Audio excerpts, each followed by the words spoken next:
નમસ્કાર, આઝાદ મીડિયા લાઈવમાં આપનું સ્વાગત છે। મહુવામાં છેલ્લા 35 વર્ષથી શિવાજી ગ્રુપ દ્વારા ગાંધીબાગ ચોકમાં યોજાતા ગણપતિ મહોત્સવમાં ગાંધીબાગ કા રાજા ગણપતિ બાપાની પધરામણી કરવામાં આવી હતી। મહારાષ્ટ્ર બાદ બીજા ક્રમે ઉજવાતો ગુજરાતના અંદર ગણપતિ મહોત્સવમાં આજરોજ મહુવામાં ગાંધીબાગ ખાતે શિવાજી ગ્રુપ દ્વારા ગણપતિ દાદાની મૂર્તિ પધરામણી કરી હતી અને અવનવા ડેકોરેશન સાથે 9 દિવસ યજ્ઞ કરી ગણપતિની ઉત્સવની ઉજવણી કરવામાં આવે છે। જેમાં મહુવા તાલુકામાં પણ અનેક જગ્યાએ અને ઘરે ઘરે ગણપતિ દાદાનું 10 દિવસ પૂજન અર્ચન કરીને જળમાં વિસર્જન કરવામાં આવતું હોય છે।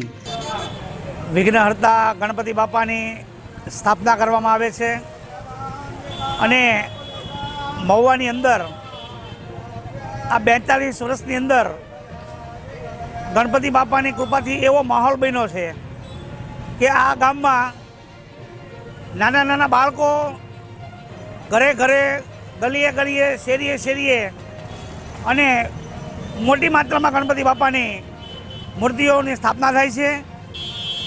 શિવાજી ચોક મિત્ર મંડળ આ ગણપતિ સ્થાપનાની અંદર એની યથાશક્તિ પ્રમાણે અમારા રાઠોડભાઈ જયપ્રકાશની આગેવાની નીચળ જે બાળકો ગણપતિ કરે છે એને નાની ગણપતિની મૂર્તિ આપીએ છીએ, મંડપ આપીએ છીએ અને બીજી જે કાંઈ આ મિત્ર મંડળ શિવાજી ચોક મિત્ર મંડળ તરફથી જે કાંઈ સહાય કરવામાં થાય છે એ સહાય કરીએ છીએ।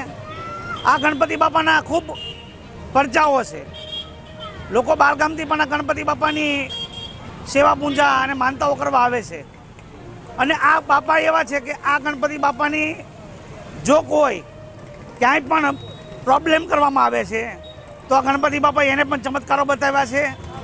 સારા ચમત્કારો છે એમ બાપાના બીજા પણ ચમત્કારો છે।